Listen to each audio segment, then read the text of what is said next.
Gostaria de fazê-los todos aí bem-vindos a mais essa aula.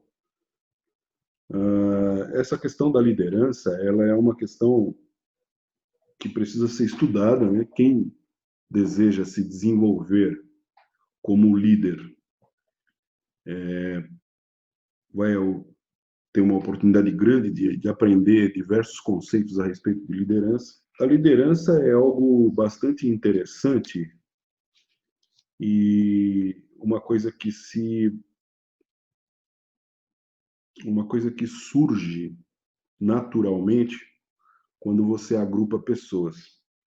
Por que nós estamos falando que surge naturalmente? Porque é o seguinte, né? Quando você reúne um grupo de pessoas, essas pessoas podem ser pessoas adultas ou mesmo adolescentes ou crianças até crianças você pode colocar, e o fenômeno se repete com qualquer grupo. Você deixa o grupo à vontade e num determinado momento uma daquelas pessoas, ela começa a se destacar e começa a liderar o grupo. Isso é algo, digamos assim, como os jovens falam, né? Isso é fatal. Isso sempre acontece, sempre aconteceu e é uma marca da liderança, né? Um líder se estabelece no momento que você tem a formação de um grupo. É necessário a gente fazer uma separação e justamente no... Deixa eu ver se eu consigo aumentar isso aqui. E no momento que a gente fala a respeito de liderança, eu coloquei aqui acho que tem aqui uma frase, essa primeira aí, que vai fazer a separação entre duas coisas bem interessantes, né? Você tem o líder e você tem o chefe. Logicamente que as instituições hoje, elas tratam as duas coisas sem muita distinção. Eles não fazem um discernimento do que é um líder e tampouco do que é um chefe.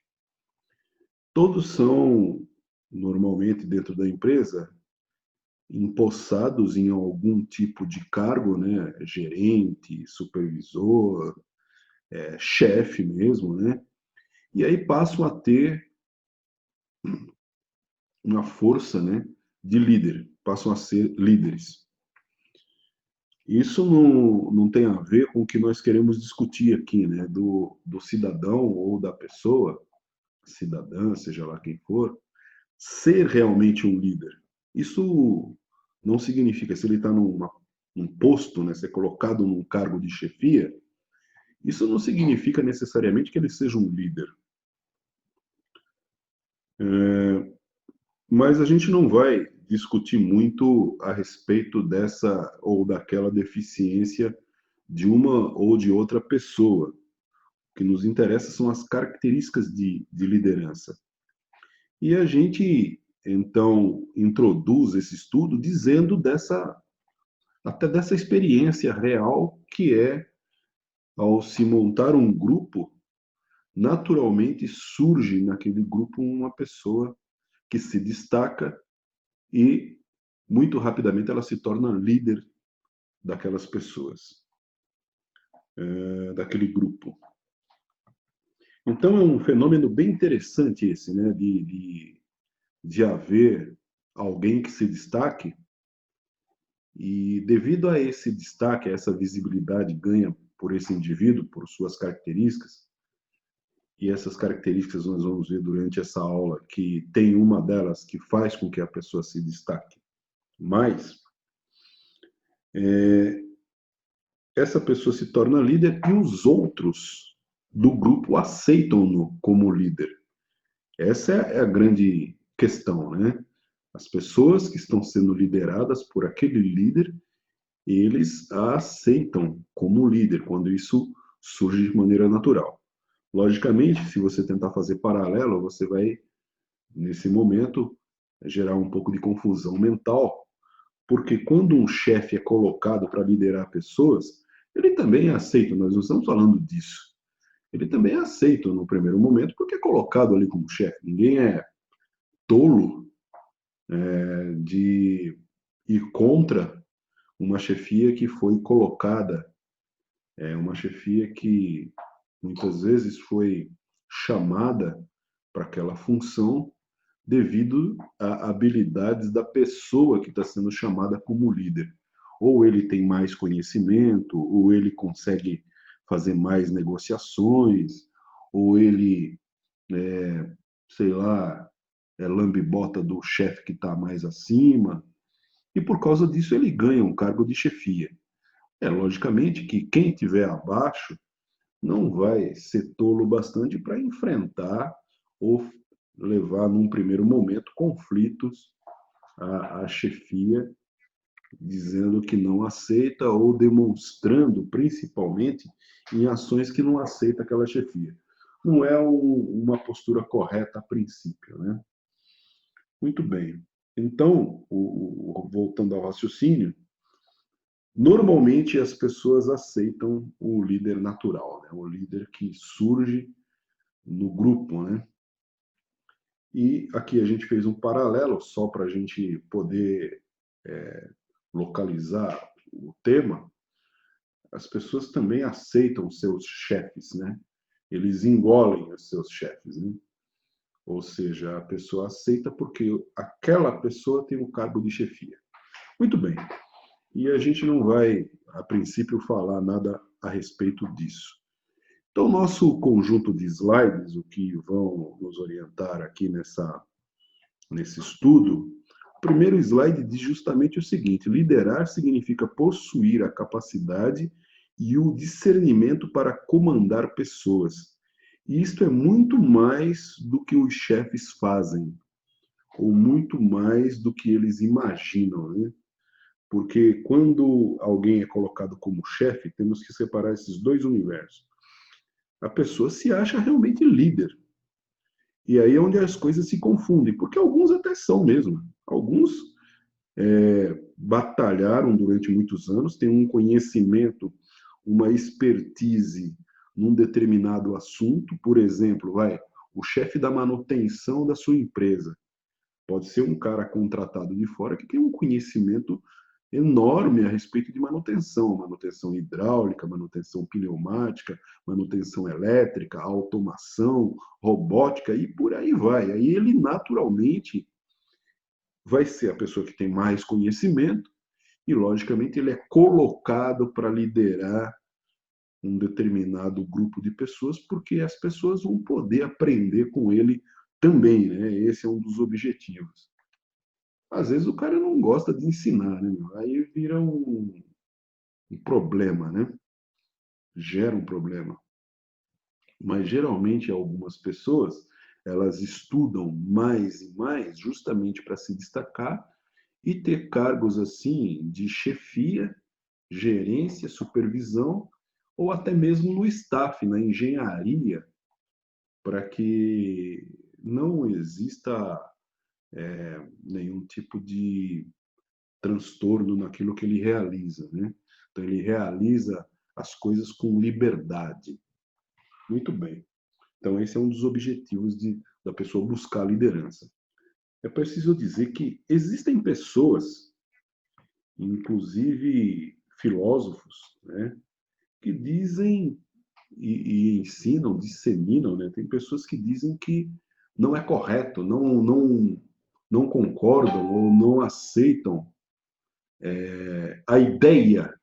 Veja, nós estamos tocando num assunto muito próximo, mas é diferente, tá? São pessoas que não aceitam a ideia da necessidade de haver líder. É lógico que quem vacila, né, quem é vacilão, não consegue ser líder, não serve para ser líder, entendeu?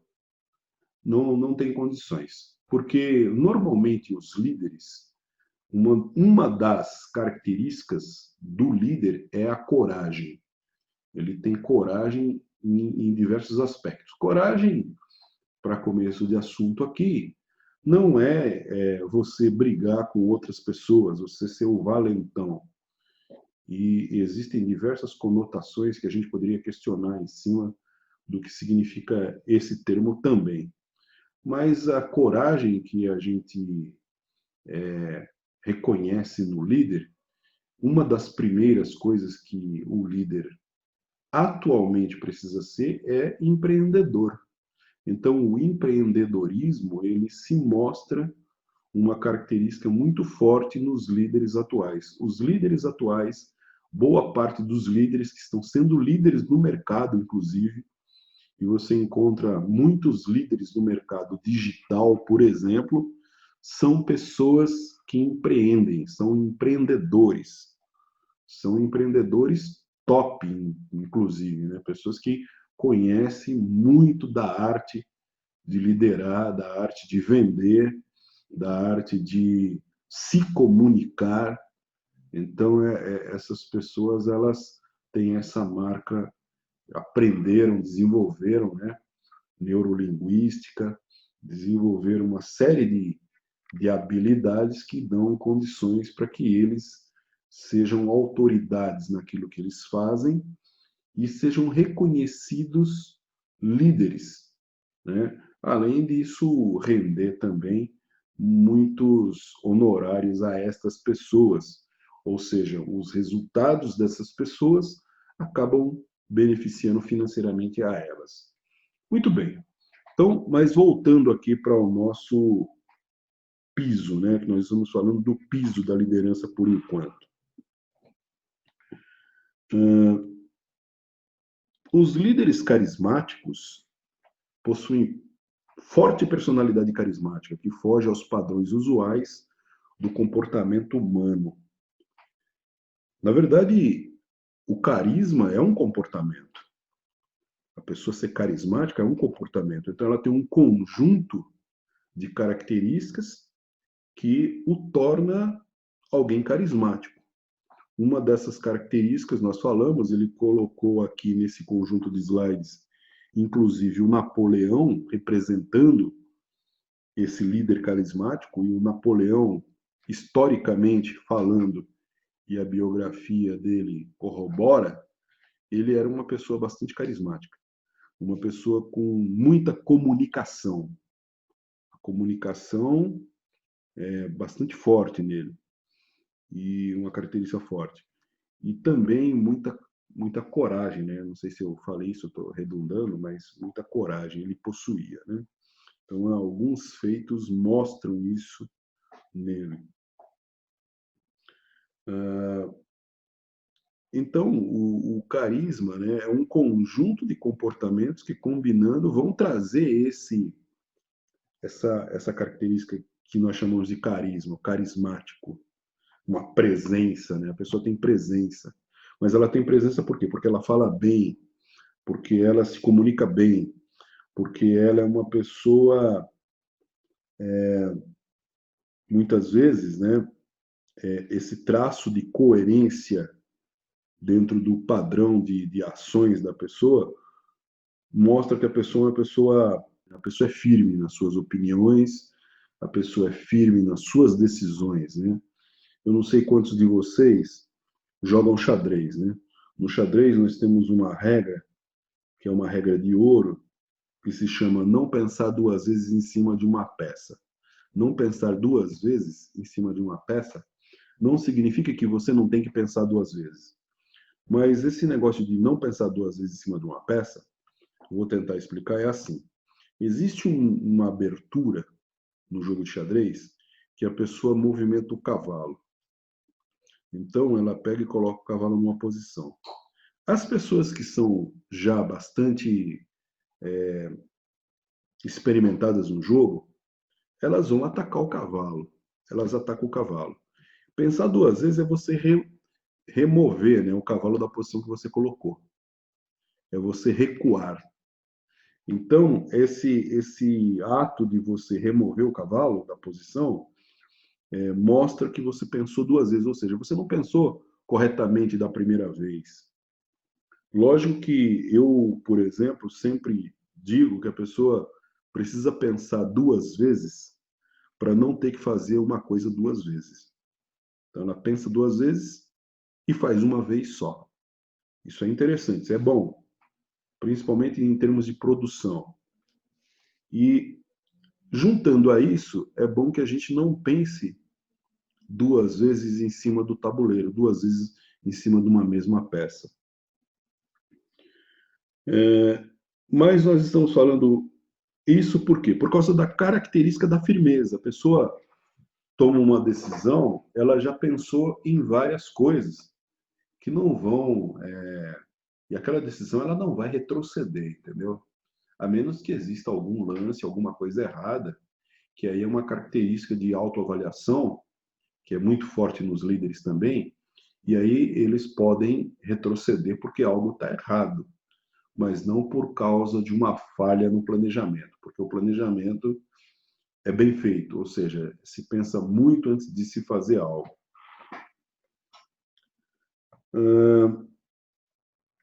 Existe muita gente, é preciso nesse momento dizer também o seguinte, existe muita gente que gosta de pregar, gosta de dizer para as pessoas fazer o seguinte, né?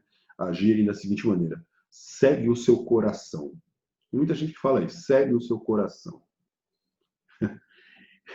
É engraçado porque esse conselho é um conselho dos mais tolos possíveis, né? Porque o coração, primeiro que o coração não é o órgão que pensa. E segundo, o coração da pessoa engana de certa forma, né? Quando a pessoa ela fala para seguir o coração, naquela vibe de que a pessoa tem que seguir uma intuição. E dentro do mundo dos negócios, dentro do mundo da liderança, dentro do mundo da qualidade, dentro do mundo da produção, você simplesmente não pode seguir intuições. Você não pode ter um sentimento e seguir o sentimento. Você tem que ter muito bem claro na sua mente fatos e dados. Levantar dados e saber tirar dos dados informações. Existe uma mística que diz que as pessoas que tomam decisões de maneira intuitiva é porque essa intuição ela seria uma super, né, dentro do super, uma ultra razão. Ou seja, o ideal é sempre a pessoa tomar decisões usando a razão. Então, quem toma decisões com intuição, existe uma mística que diz que ela está usando uma outra razão, uma coisa que a razão não consegue acompanhar, que está dentro do campo da razão, que aí, porque não dá para chamar de razão, se chama de intuição. Mas isso aí é besteira, isso aí é tudo bobagem. Essas pessoas falam besteira, começa devagar, viajar na maionese. Isso é uma viagem na maionese, do meu ponto de vista. Existe a intuição, existe o coração, o sentimento, e existe a razão. E as pessoas têm que tomar mais decisões, principalmente decisões dentro de empresa, decisões que vão impactar pessoas, decisões que vão impactar o financeiro da empresa. Você fez uma besteira dentro da empresa, tomou uma decisão errada, consumiu matéria-prima a mais, consumiu tempo a mais, consumiu trabalho e tempo de pessoas a mais. Isso vai ter um custo. Isso tem um custo para a empresa. Então, se toma decisões através da razão. Agora, quando você está dentro, por exemplo, de uma outra organização, que é a família, em alguns momentos, eu diria que alguns momentos você tem que tomar a decisão pela razão. Quando você vai decidir, por exemplo, comprar um sofá novo, uma geladeira, um fogão novo, você usa a razão. Por quê? Porque você vai fazer medições, comparações, vai comparar preço do que você quer, vai analisar o que você quer e vai finalmente, com o apoio de outras pessoas que estão no seu convívio, e o apoio delas é importante, você vai fazer aquela aquisição. Mas entra aí o coração, aí entra sim o coração, o sentimento. Quando falarmos de coração, vamos falar do sentimento. Você não pode desprezar, por exemplo, faz de conta que a sua esposa Ela gostaria de um determinado fogão de determinada cor. A razão fala para você comprar outra cor que é mais barato. Ou você negocia e todo mundo fica feliz com a negociação, sem usar de autoritarismo, e aí chega num consenso para comprar o que é mais barato, ou então é melhor comprar o da cor que sua esposa quer. Muito bem. Então, existem decisões que requisitam o momento de você parar e você analisar também o sentimento que está envolvido naquilo. Se você não tiver um canal aberto para analisar esses fenômenos, essas coisas que ocorrem também regimentados aí pelo sentimento, você corre o risco de não se comunicar de maneira correta com algumas pessoas, entendeu? Então, você pode usar a razão, mas você tem que considerar que muita gente usa sentimento, é sentimentalista, é passional naquilo que vai realizar, naquilo que vai fazer. Você vai entrar numa empresa, tem cara que chama o torno dele com um nome qualquer, chama o torno dele de Zé, chama o torno dele de, sei lá, Godofredo. O Godofredo. Quem é o Godofredo? Você não sabe quem é. Você pensa que é um papagaio, pensa que é um periquito. Não, quem que é? É o torno que o cara trabalha. É a máquina injetora que ele trabalha. Ele colocou um nome, né, na máquina. Por quê? Por causa do sentimento, né? A pessoa tem assim, aquela coisa passional com os objetos, com o equipamento, sei lá. Características da liderança: objetividade, atitude positiva, saber compreender os outros, isso se chama empatia. Empatia é aquela capacidade que você possui ou precisa desenvolver de se colocar no lugar do outro, de, estando no lugar do outro, avaliar o que ele vai sentir, o que ele vai entender a respeito do que você está propondo. Se colocar no lugar do outro. Porque às vezes existem chefes aí que fazem propostas que são absurdas. Que se ele se colocasse no lugar das pessoas, ele não faria aquelas propostas, entendeu? Flexibilidade, mudança de estilo. Capacidade de comunicação. Uso da autoridade. Todo líder possui a autoridade e ele pode usar de autoridade. Eu não sei se vocês já tiveram experiência de serem líderes ou se são. Eu já tive diversas experiências nesse sentido. E eu sempre ouvi, né, muito líder reclamando, dizendo: eu não tenho autonomia, não tenho autonomia.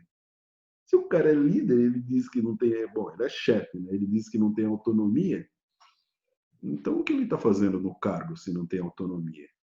Se não tem autonomia, é melhor entregar a chuteira, bicho. Falar: olha, eu não tenho autonomia, não sinto apoio da liderança superior, da liderança de cima, então estou te entregando a chuteira.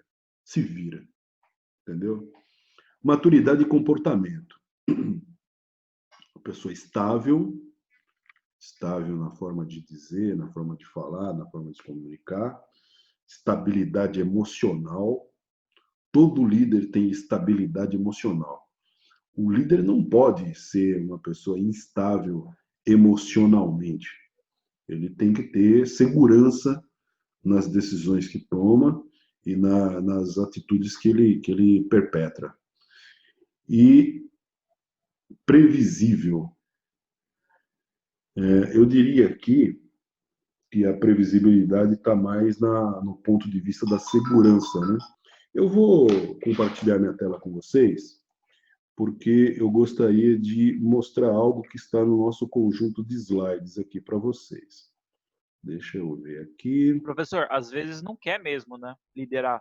A Às vezes pessoa não sabe quer. que consegue, mas não quer por causa que dá trabalho, você sabe que você vai ter que se indispor com um monte de gente, e às vezes a personalidade da pessoa, ela sabe que ela consegue, mas ela prefere não fazer porque vai dar problema para ela. É verdade, é verdade. É verdade. Liderança traz uma carga de responsabilidade grande, né? Características da liderança: objetividade, atitude positiva, saber compreender os outros. Isso se chama empatia. Ou seja, empatia é uma característica, é uma capacidade que a pessoa tem de se colocar no lugar do outro, entendeu? Então, Você precisa dessa característica para se tornar um bom líder. Flexibilidade, mudança no estilo, mudança de estilo, mudança, principalmente flexibilidade vai atingir o líder quando ele percebe que ele está errado. Aí ele tem que mudar o estilo. Ou ele tem que fazer um jogo de cintura numa determinada situação. Sem, às vezes, né, se tornar um Maria vai com as outras, né? Disso que nós estamos falando. Característica principal de todo líder, ou quase todos. Raramente na história você vai encontrar um líder que não tem essa capacidade de comunicação. Então, o líder precisa desenvolver uma capacidade extrema de comunicação. E como ele faz isso? Se comunicando. Se é uma pessoa que quer desenvolver comunicação, ela precisa se comunicar. Antes de se comunicar, ela precisa ler. Ela precisa introjetar conhecimento, introjetar histórias. As pessoas gostam de histórias. Na realidade, uma empresa, uma organização é uma história. Uma família é uma história. Uma pessoa, o que é? É uma história. As pessoas gostam de história. E para você aprender histórias, você vai ter que estudar história. Você vai ter que ler muito, vai ter que ter contato com a história, você vai ter que ter... Não estou falando a história como ciência histórica, a história do canal History. Aquilo é bom estudar também, mas eu estou falando assim de contar história.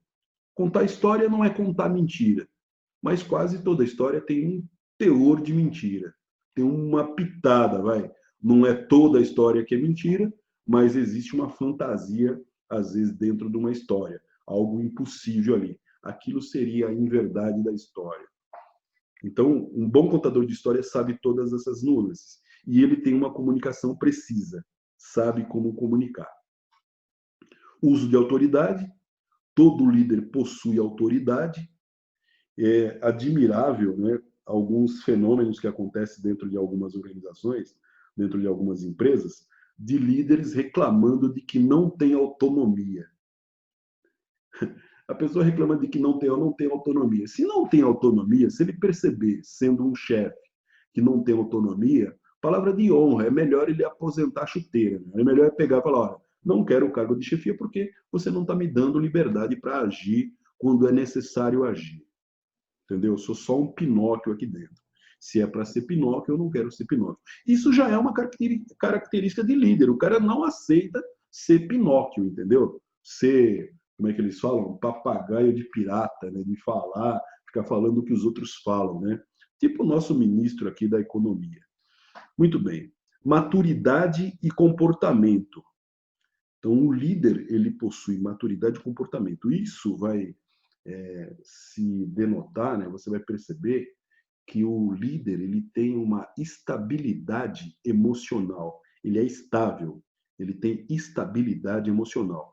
Eu não me lembro, acho que em uma de nossas aulas nós falamos que a maior parte das vezes os seres humanos eles são ciclotímicos. O que significa ser uma pessoa ciclotímica? Ela obedece um ciclo.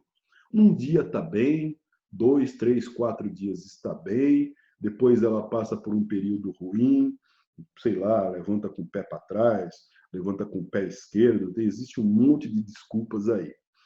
Aí a pessoa está mal, está lá embaixo. Então é como se fosse aquela curva matemática senoidal. Às vezes está bem e às vezes está muito mal. O que acontece? Uma pessoa ciclotímica, uma pessoa que não tem estabilidade emocional. Está bem, um dia está bem, outro dia está mal, e assim os dias vão se amontoando um atrás do outro. E essa característica, né, do previsível é previsível porque o planejamento, o foco, ele deixa claro para as pessoas. O líder deixa o foco, o objetivo no qual ele pretende chegar, ele deixa claro para as pessoas. Muito bem, então essas são algumas das características dos líderes, né? Boa parte dos líderes que eu vejo se destacando no mercado, eles se destacam por um outro conhecimento, por uma outra característica, que é o empreendedorismo. Eles são empreendedores. as pessoas empreendem. Então, hoje, boa parte dos líderes estão envolvidos, por exemplo, com marketing digital. Tem um aporte de conhecimentos gigantesco para você se tornar um líder, para você obter resultados nisso, mas boa parte das pessoas que estão envolvidas com isso tem como característica principal o empreendedorismo. E quando eu falo isso para vocês, eu me lembro, há um tempo atrás, ali na Tigre, por exemplo, né, vai ser o foco do nosso exemplo, tem um cara lá, tinha, né, uma pessoa lá, que a gente se tornou bastante amigo, né? Era o senhor Sebastião Talarico, o chefe da qualidade da Tigre, há um tempo atrás. Ele era o funcionário mais antigo da Tigre. 30 anos de Tigre, daí para mais. E o Talarico, uma vez, ele conversando comigo há muito tempo atrás, isso aí faz uns 10 anos, talvez um pouco mais, ou talvez até um pouco menos. Ele falou assim: as empresas, elas não estão preparadas para o empreendedor interno. E esse empreendedor interno tinha até um nome, parece que era intraempreendedor, um negócio assim.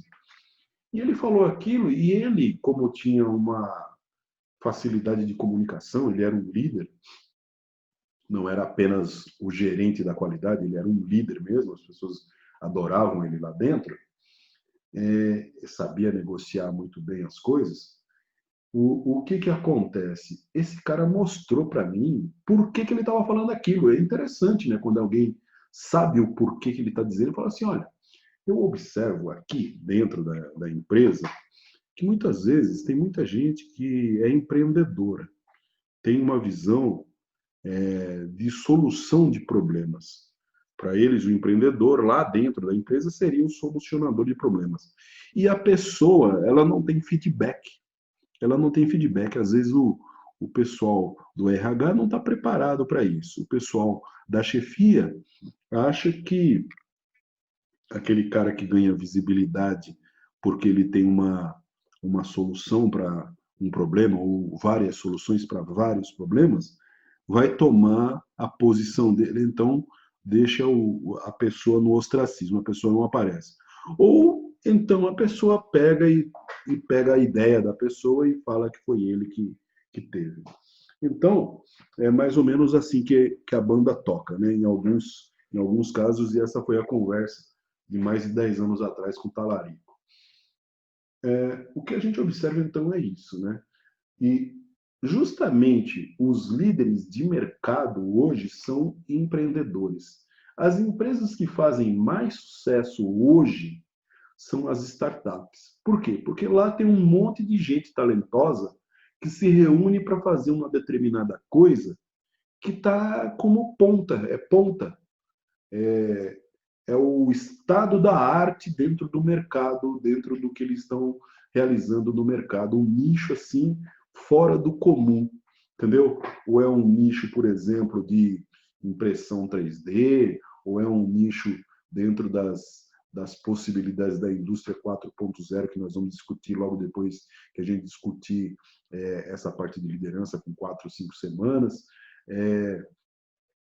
A parte de impressão usando concreto, que no Brasil, inclusive, nem tem. Você não tem empresas aqui no Brasil imprimindo casas.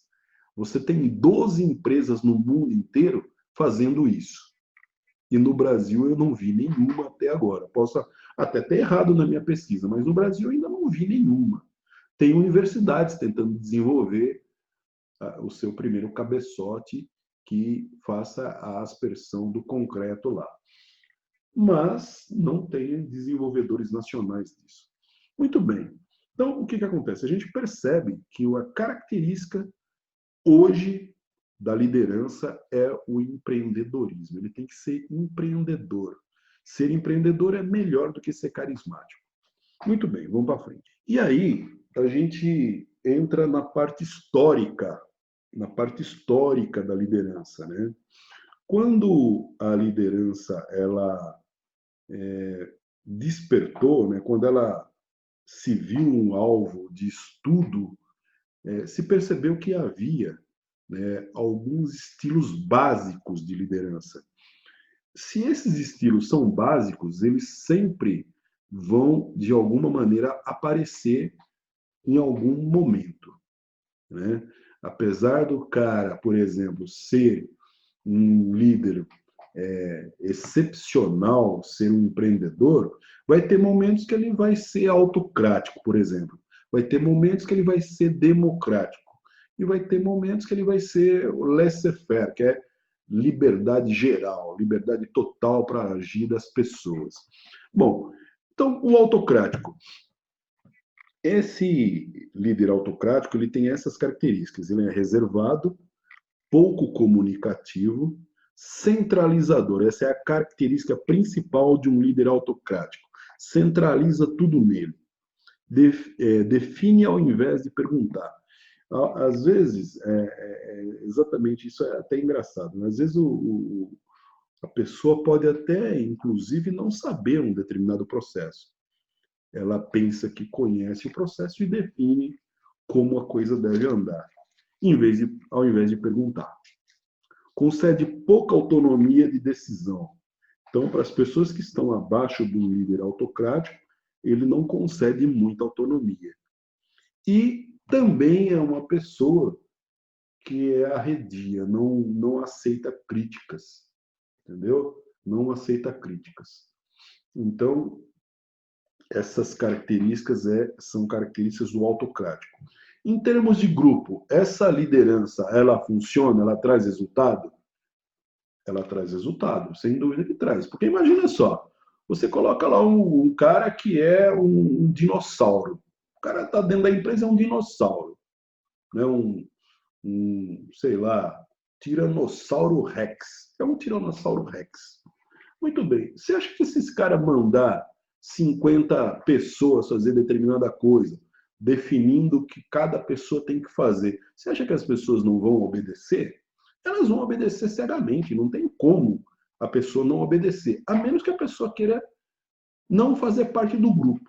Ela quer deixar o grupo, então ela se rebela contra as ordens daquela pessoa, e aí ela está fora do grupo. Ela vai ser demitida, vai ser mandada embora, vai receber o bilhete azul. Se é que existe ainda bilhete azul, né? Dá resultado? Dá. Mas o que acontece com o grupo com o passar do tempo? Ele estressa. Vai chegar um momento que ninguém aguenta mais, entendeu? O ritmo. Ninguém aguenta, por anos a fio, seguir um líder autocrático que manda fazer tudo, que não aceita crítica, que não pergunta, define, que não dá autonomia, que não comunica, entendeu? Então é complicado, é complicadíssimo. Aí tem resultado, mas com pouco tempo o grupo ele entra gera uma hérnia no grupo, né? Uma hérnia, como se fosse uma hérnia de disco, né? Gera uma hérnia no grupo e o grupo não vai aguentar mais a produção e a produtividade.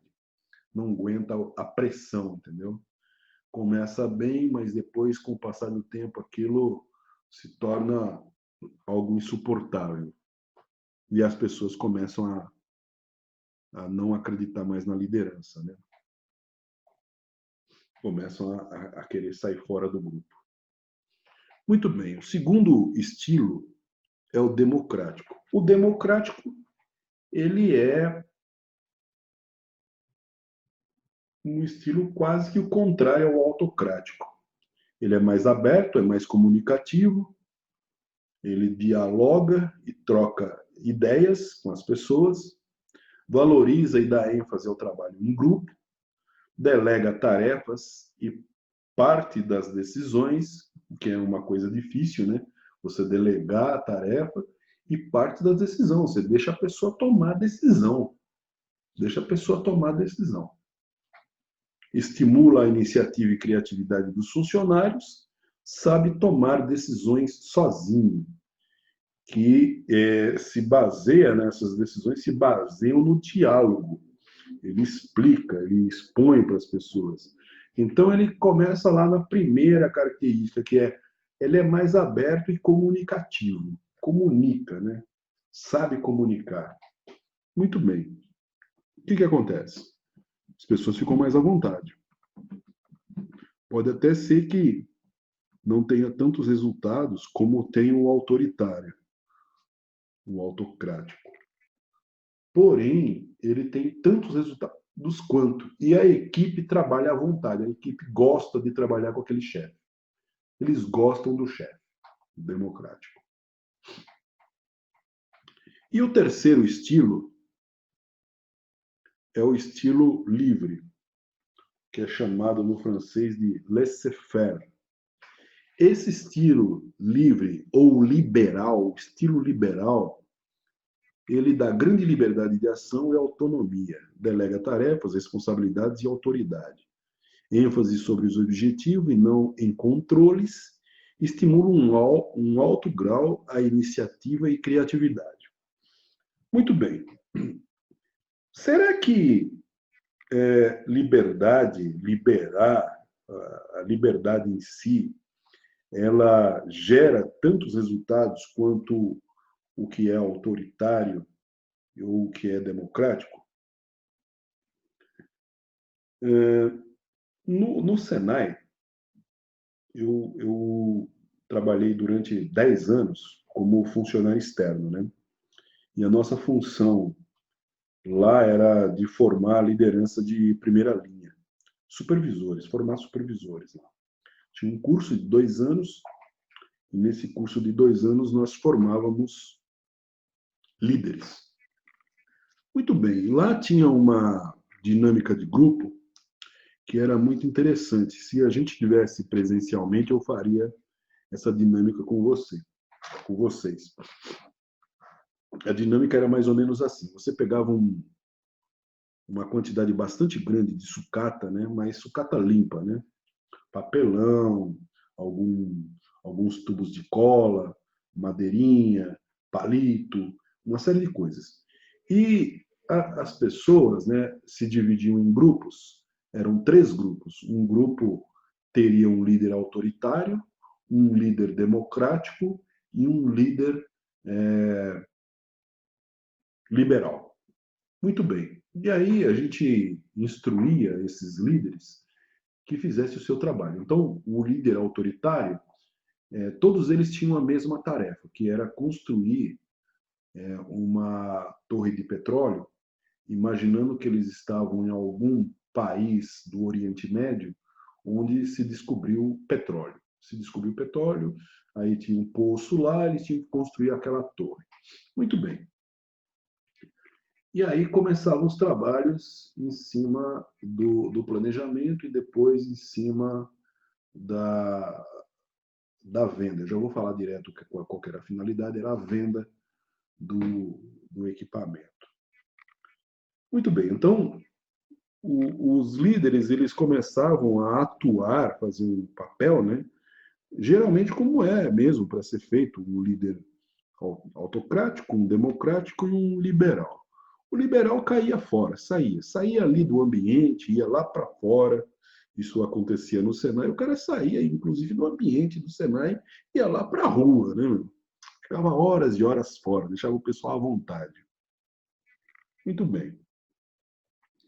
Aí, o autocrático, ele ficava no cangote de todo mundo, né? Ficava em cima de todo mundo. E era a característica dele, ficar em cima. E a gente instruía para que ficasse em cima e fosse estressando o pessoal com aquele monte de definições e ordens. E o democrático, ele participava, né? Basicamente, ele delegava, participava. Ele era um instrutor, era tipo professorzão também. Ele dava aulas ali das pessoas com o que elas deviam fazer, né? Mais ou menos isso, então, resumindo o que eles faziam. E aí, quando a torre estava terminada, geralmente eu participei de 3 grupos, né? Três turmas, digamos assim. Né? Uma turma começou no ano 2000, depois a outra turma começou em 2003 e depois a outra turma começou em 2006. Acho que era um negócio assim, 2004, 2006 ou 2007. Um negócio assim. 3 turmas. E cada turma levava 2 anos. E nas 3 turmas, o que a gente observou é que a torre de petróleo do grupo que seguia o líder autocrático, ela não conseguia avançar muito, entendeu? Ela avançava, avançava, mas sempre faltava alguma coisa para terminar a torre. A torre do democrático saía perfeita e a torre do liberal, com muita dificuldade, saía perfeita também. Só que tinha um detalhe nessa dinâmica de grupo, turma. Tinha um detalhe bem interessante, que era o seguinte: depois os líderes tinham que vender a torre que eles haviam planejado fazer com o grupo. Bom, aí o problema, né? O problema do autocrático é que nem sempre a torre deles terminava. Inclusive, teve um ano lá que a torre ficou na metade. Como é que o cara ia vender uma torre que estava na metade? O democrático, sucesso total. Ele conseguia falar da torre, conseguia vender, argumentar, porque todo mundo tinha participado. Ele participava de todas as decisões, sabia tudo o que tinha ocorrido ali, né? E o liberal, a torre estava terminada, mas ele não sabia, não tinha argumento para vender, porque ele não participou. Ele estava sempre voando, entendeu? Estava sempre indo para fora do prédio, ia fora do Senai ali, né? Então, veja, eu estou contando isso para vocês, e contar não é tão preciso quanto participar de um evento desse. Porque existe uma carga psicológica bastante grande, né?